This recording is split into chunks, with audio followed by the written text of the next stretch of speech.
Hello everyone, this is the NZQA scholarship exam for the chemistry for 2022.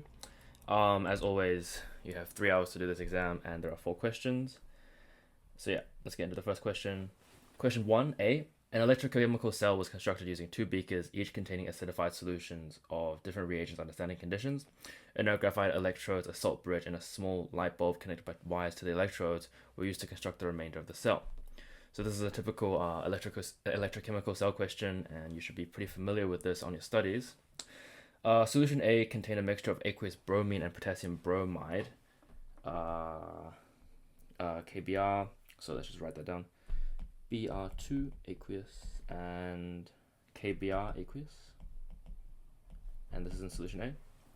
Solution B contained a mixture of potassium permanganate and manganese 2 sulfate. So here we have KMnO4 aqueous and MnSO4 aqueous in solution B. Both solutions were acidified using dilute sulfuric acid, H2SO4. The whole reason for that is just for the redox reactions to occur. Once the apparatus was constructed, the bulb was observed to light up and changes were observed in both beakers. So that just means the redox reactions are occurring and you have a flow of electrons. The color of the solution one beaker became lighter while the color in the other beaker became darker. Justify the observations made for each solution. While the bulb was illuminated, you should refer to the reactant and product species involved and write a description of the direction of electron flow in your apparatus. You should use the following self-potentials and balanced chemical reactions to support your answer.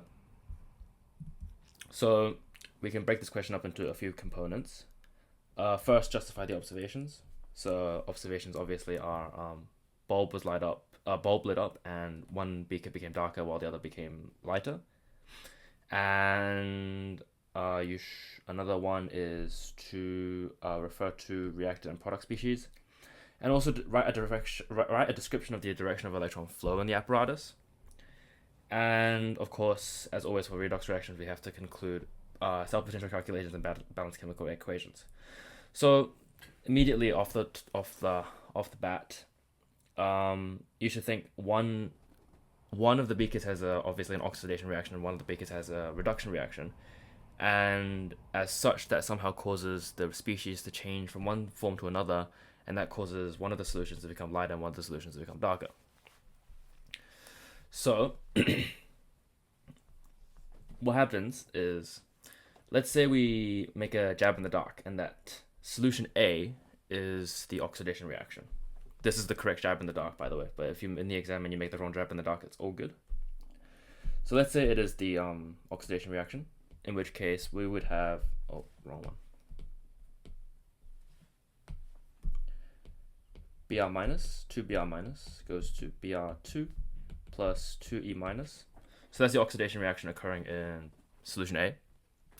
And that just means that solution B must be undergoing a reduction reaction. And as we all know, the reduction mechanism for permanganate is this. I won't teach you how to get into actually writing these half equations out because that should be pretty familiar to you by now. Okay. So the overall reaction for this is obviously you times that by 5, you times that by 2. And then we would get 10 Br minus plus 2 MnO4 minus plus 16H plus. That goes to 2 Mn2 plus plus HH2O and 5 Br2. So that's just a matter of writing out redox equations and balancing those out. And obviously we have to support that with a cell calculation. So as we know, the equation for this is the E reduction minus the E oxidation. And the reduction reaction that's occurring right now is the permanganate getting reduced to Mn2 plus, and that is plus 1.51 volts. Ooh. And then the oxidation reaction that's going on is obviously the bromine, and that is plus 1.10 volts. So we minus that because of the equation. And so we get a final cell potential of plus 0.41 volts. And so typically in most scholarship exams, you would find a positive or a negative cell potential. In this case, it was positive, and you would say, E cell is positive. So therefore, the reaction is spontaneous. reaction is spontaneous.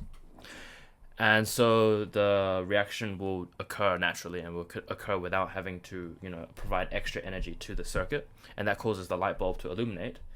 So that justifies one of the observations. Light bulb illuminates. The other observation, obviously, is the beaker changing colors. And that is that is justified by the redox reactions. Hopefully by now you realize that different species have different colors. So what happens is MnO4 minus is purple. This is purple. And it goes to Mn2 plus, as seen from this reaction here. And Mn2 plus is colorless. This is just something you have to memorize. And then on the flip side, Br minus is colorless. And that's in this reaction up here. And that goes to bromine.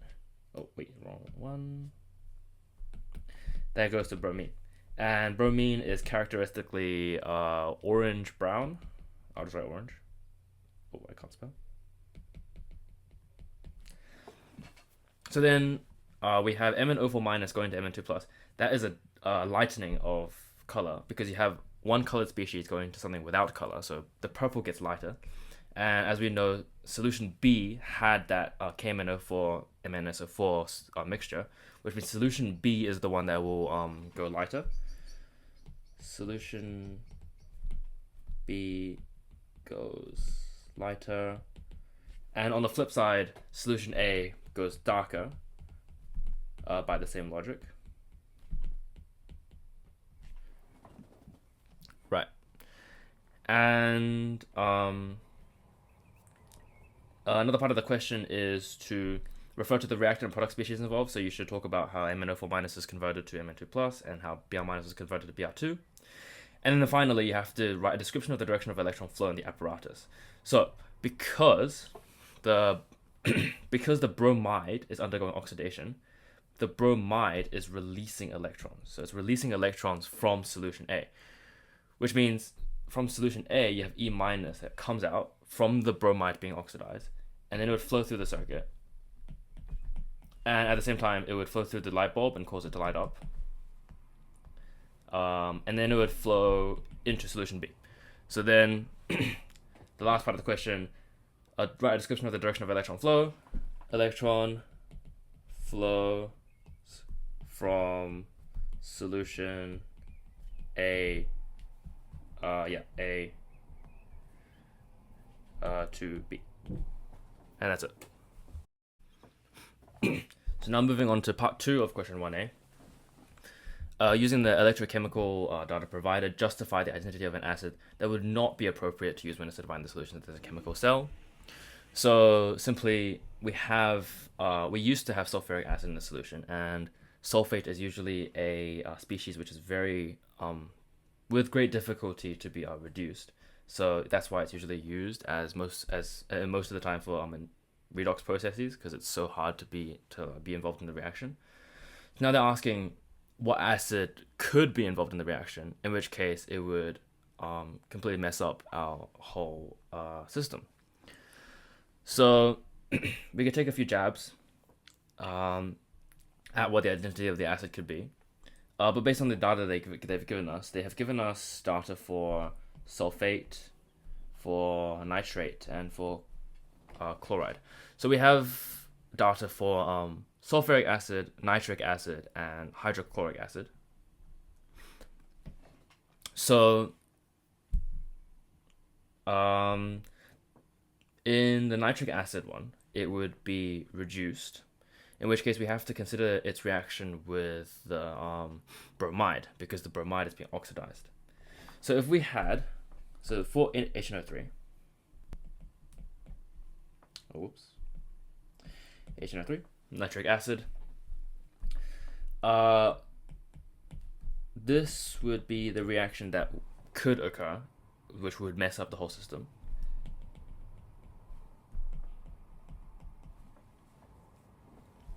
And then you'd have E minus on this side. So it's a reduction reaction. And so the other species which is in there is the bromide, and we know that this undergoes oxidation based on the previous question. So Br2 plus 2E minus. So that's our oxidation reaction. And I won't write the full equation out because it's not necessary. All you have to use is the electrochemical data provided. But writing out the full equation wouldn't be too hard. Hopefully you can do that by yourself. But we can calculate the E cell, and that's what they want us to do. So E cell is E red minus E ox, or E reduction minus E oxidation. So the reduction reaction here is the nitrate going to nitrogen dioxide, and that is plus 0.80 volts. And then the oxidation reaction is the bromide going to bromine, and we have that circled over here already, 1.10 volts. And then this gives us minus 0.30 volts. And so this is negative. And because E cell is negative in this case, it's non-spontaneous. And if it's non-spontaneous, that means the nitric acid would actually not interfere with the solution at all. So actually, nitric acid is not the correct guess, because it would be appropriate to use because it doesn't mess up the solutions, as it won't react at all. So let's try hydrochloric acid now, because that is our last option. So in this case, chloride would actually be oxidized to chlorine, like that. And so we have to consider the reaction in the other case of reduction. And we know that the MnO4 minus undergoes the reduction reaction. So that would be that, and then you'd have to write out all the other stuff, which I won't do for now because there's no point. So E cell again is E red minus E ox. And the reduction here is now the permanganate being reduced. So the permanganate is right here, plus 1.151 volts. And then minus the oxidation, which is from the chlorine, and that's plus 1.36 volts. And that gives us a voltage of plus 0.15 volts. And now this, because E cell is positive, it is spontaneous. And so the hydrochloric acid would actually spontaneously react with the permanganate ions in solution B. And that would produce Cl2 and Mn2+. And that would actually cause the reaction that we wanted before, which was the bromide reacting with the MnSO4. That reaction would be interfered with. And so actually hydrochloric acid is an inappropriate acid to use. And that's it. So now we move on to question 1b of this paper. A sample of initially gaseous butanoic acid at standard pressure was rapidly cooled over a 40-second period. During this time, energy was consistently removed from the sample. However, a simple linear decrease in the temperature of the sample was not observed. The graph below shows the data that was gathered. Hopefully you have come across something like this, but if you haven't, that's okay.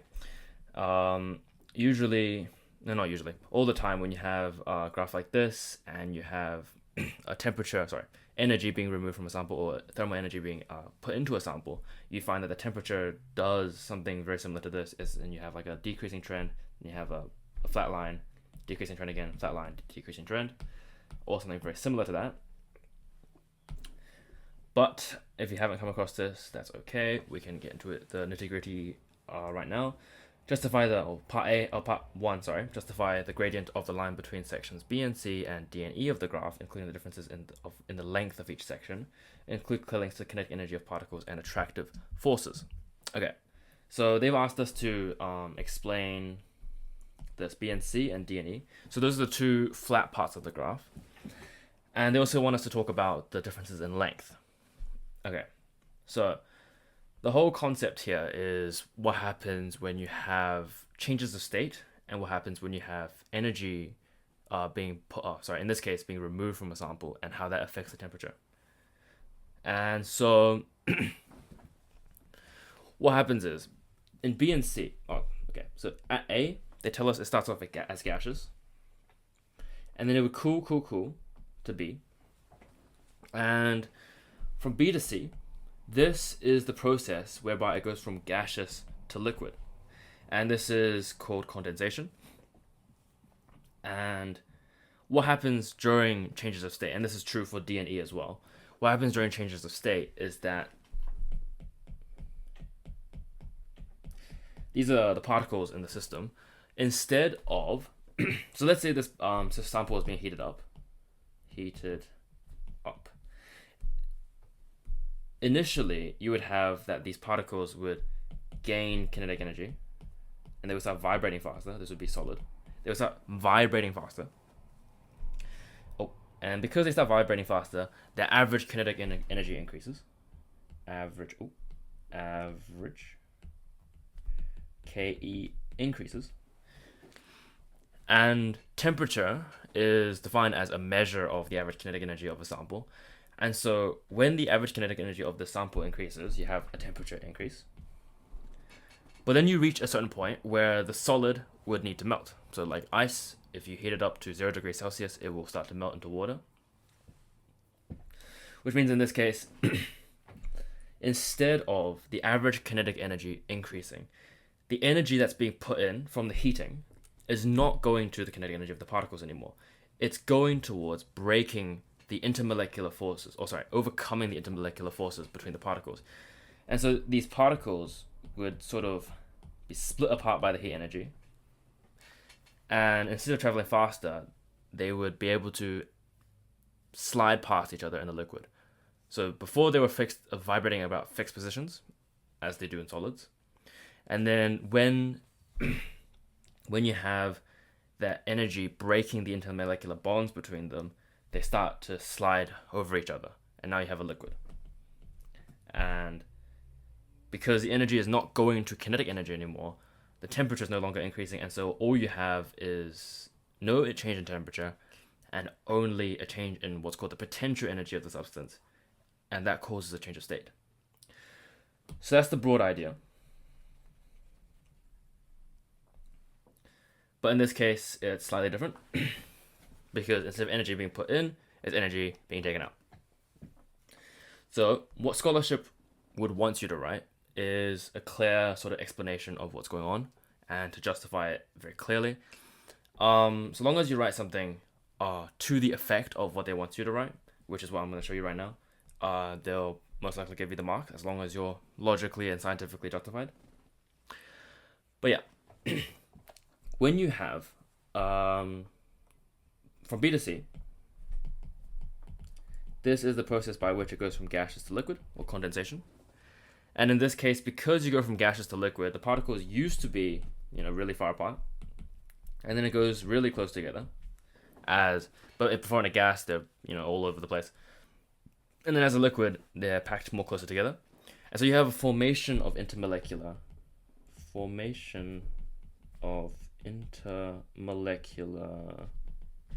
bonds because of the transformation to a liquid. And in that process, because this is exothermic, it actually releases energy. So if you didn't realize already, bond formation always releases energy, and bond breaking requires energy, so it's endothermic. So now we have releasing energy. But because we know that it was rapidly cooled, or they say energy was consistently removed from the sample, basically what you have is energy decreases from the sample because it's being consistently removed. But at the same time, energy consistently increases because of this formation of bonds. And so what you have is that they cancel out. And because they cancel out, no energy is sort of changing, no kinetic energy in the sample is changing. And so because the kinetic energy is constant, the temperature is also constant. And that explains why from B to C, the gradient is 0. For the gradient from B to C is 0 because temperature does not change in this region. The same logic applies from D to E. From D to E, same thing. But instead of going from gaseous to liquid, it's liquid to solid.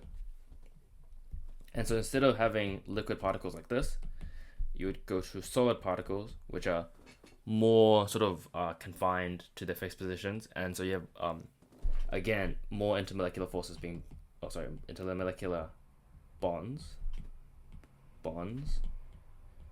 being formed. And the same logic applies. So you have E sample decreases because consistently energy is being taken away.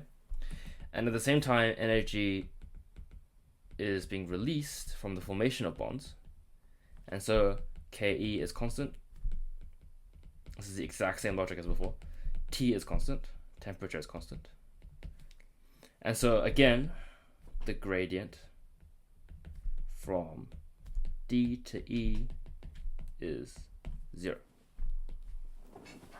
So same logic has applied to both situations, and we have included clear links to kinetic energy and attractive forces. Now the last part of the question asks us to justify the differences in length of each section. So as you can see, B to C is longer. So B to C is longer than D to E. And that's just simply because more energy is being released as the substance goes from gaseous to liquid, because this gaseous substance, these particles are very, very far apart. In gas substances, the particles are incredibly far apart, but in liquids, they're significantly closer together. So these intermolecular bonds being formed releases more energy per particle compared to, let's say, when we had a liquid and a solid. The liquid already is packed together, and to form a solid from that is packing it by like a not so much of an amount. And so the intermolecular forces are being established here is not as strong, and so the energy release is not as great.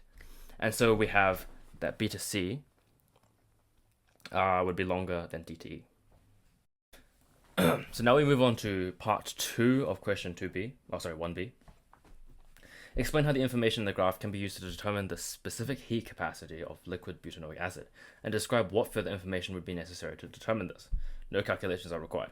So 2 components to this question. Firstly, how do we determine the specific heat energy capacity of liquid butanoic acid from the graph? And secondly, what further information is needed? And first thing, of course, is to identify that it's liquid butanoic acid. So we know that C is when it starts to be liquid, and from C to D, it's simply just the liquid cooling down, and then from D to E, it would go to solid.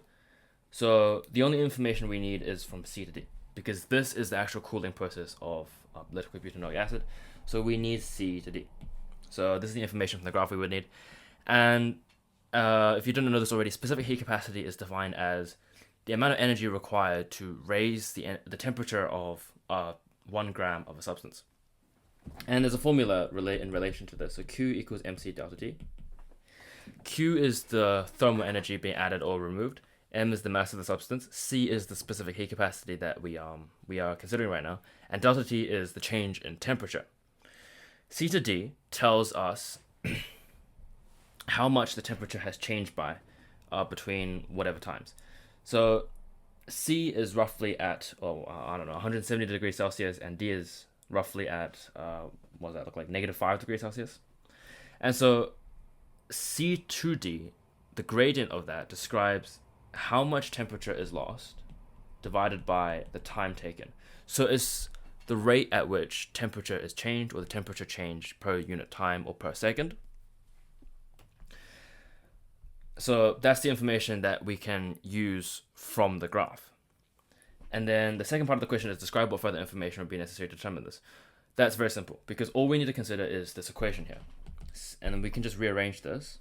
Q over M delta T. So we know delta T because that's given to us from the graph. We know how much the temperature is changing by. But there are 2 components to this formula that we don't know yet, Q and M. So that's the further information we need. We would need to know M, or the mass of butanoic acid in the liquid form. And we would also need to know the Q, which is energy being taken out. So that's it.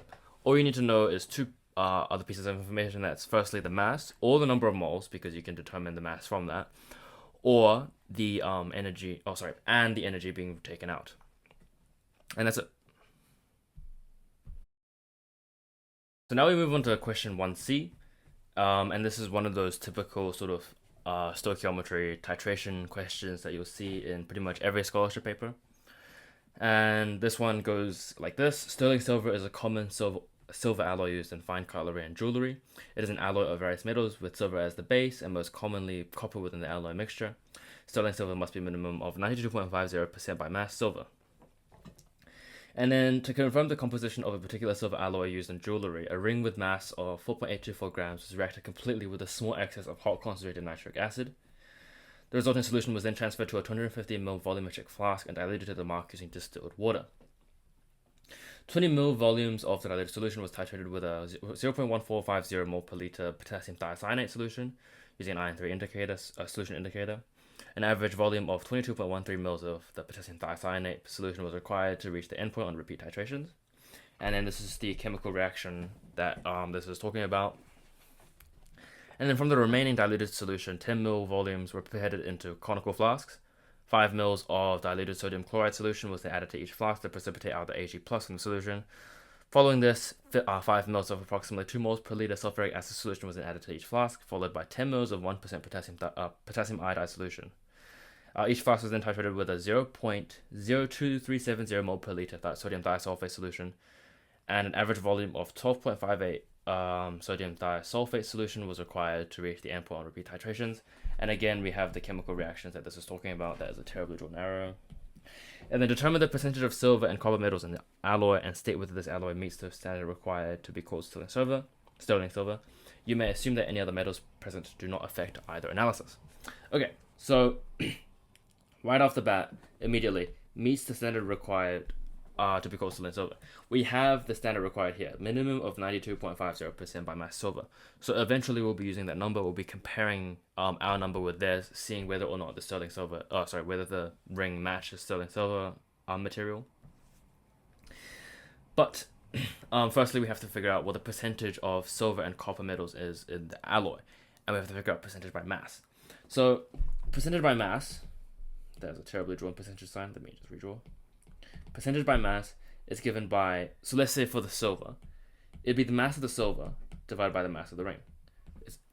And then we know the mass of the ring is 4.824 grams. So all we have to do is figure out the mass of the silver. And to do that, we have to figure out the number of moles of the silver. And to do that, we can take titration data. And if you haven't figured it out already, hopefully you have. But this section is basically dealing with figuring out the percentage composition by of the silver, and this is for the copper. Okay, so our final goal right now is to figure out what the mass of the silver is, to figure out the mass percentage. And we have this chemical equation here, where the silver reacts with thiocyanate in a 1-to-1 ratio.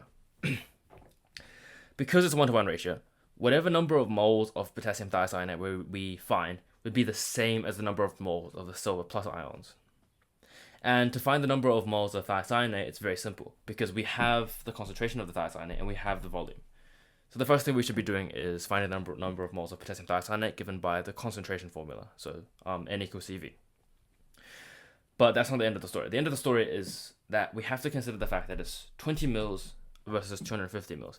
We only use 20 mils of the 250 mils to titrate. So when we consider the fact that only 20 mils is used, we have to multiply it by some ratio to figure out how much silver was actually present in the beginning, at the very beginning in the 250 ml flask. So that's that. So let's start from the beginning. Number of moles of potassium thiocyanate, and what I like to tell everyone is that when you're doing these calculations, you should always label what you're referring to. So you're figuring out, you're identifying that you're trying to find the number of moles of potassium thiocyanate with the brackets. And that's given by the concentration times the volume. And you know its concentration is 0.1450, and you know its volume is 22.13. And because we work in liters and not milliliters, we have to divide by 1,000. So 22.13 divided by 1,000 is 0.02213. And then you just pull out your calculator, punch this in, 2213. And that gets you an answer of 3.20885 times 10 to the negative 3 moles. And it's best you leave the rounding until the very final step. So I'm just going to leave it very long like that. Okay, great. Now we know the number of moles of the silver in just the 20 mil sample is the same because they react in a 1-to-1 ratio. So it's also 3.20885 times 10 to the negative 3 moles. Great. But that is the number of moles of silver in the 20 mil sample. We're trying to find the number of moles in the 250 mil sample because that was the total amount. So we simply have to multiply. So this is the 250 mil sample. We have to multiply the number of silver ions in the 20 mil sample by a factor of 250 divided by 20 because it was 20 mils, but then we're converting it to 250. So what does this give us? 0.040110625 moles.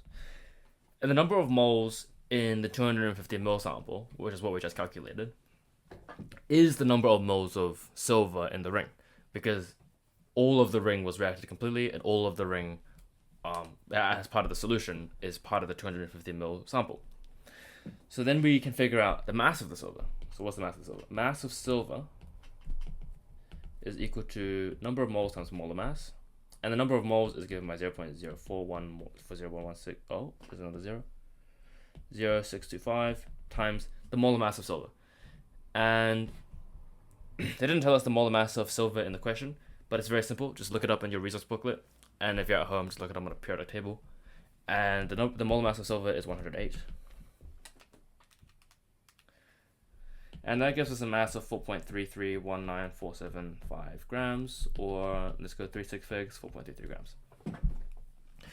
And this is, if you get an answer like this, you should be pretty happy about it because 4.33 grams is quite similar to 4.824. And so, based on the information that they give us, it's a minimum of 92.50%. So your answer should be roughly around 90% in the first place. So you should be getting an answer similar to 4.33 as compared to 4.824, around 90%. And even then, if your answer is more than the mass of the ring, so let's say you got like 5 grams, that simply wouldn't make any sense because you can't have more silver in the ring than you had in the ring in total.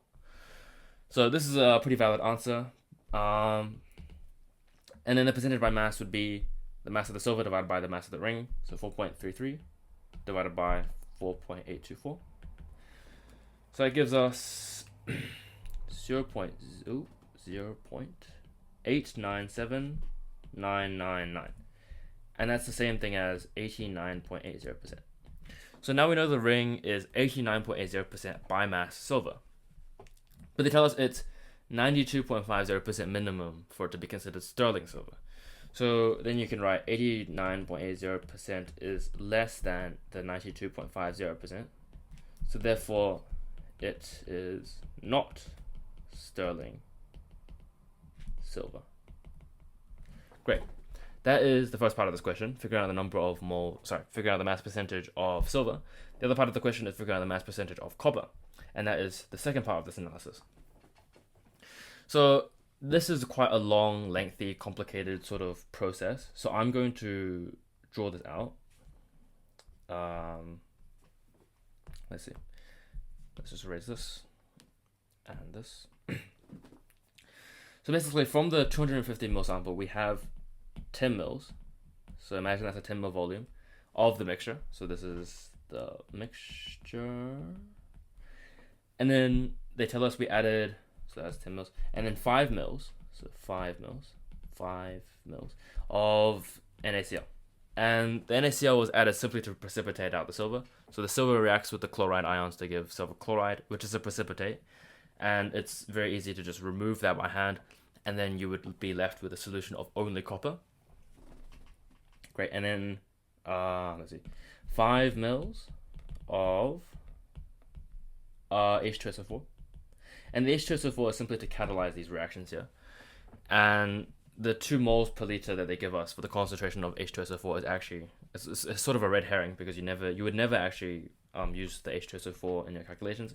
It simply needs to be in excess to help the reaction occur. And then the last thing is we added 10 mils of potassium iodide, and it tells us 1%.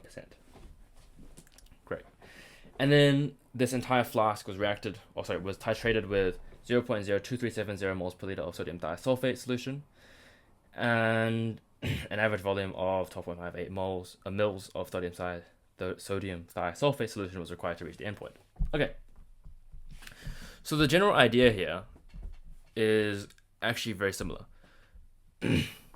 Because we have a titration process, we have thiosulfate, and we have it reacting with iodine. And so what's basically happening is the potassium iodide, when you add it to the mixture, it would it would react with the copper as given by this equation to give you copper 1 iodide and iodine. And then, so what's happened is all the copper in the solution has reacted with the potassium iodide to form copper 1 iodine. And then, copper 1 iodide and iodine.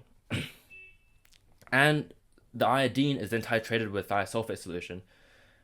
And using that information, you can figure out the number of moles of thiosulfate based on the titer volume and the concentration of thiosulfate, which is so the first thing we should do here with these two numbers.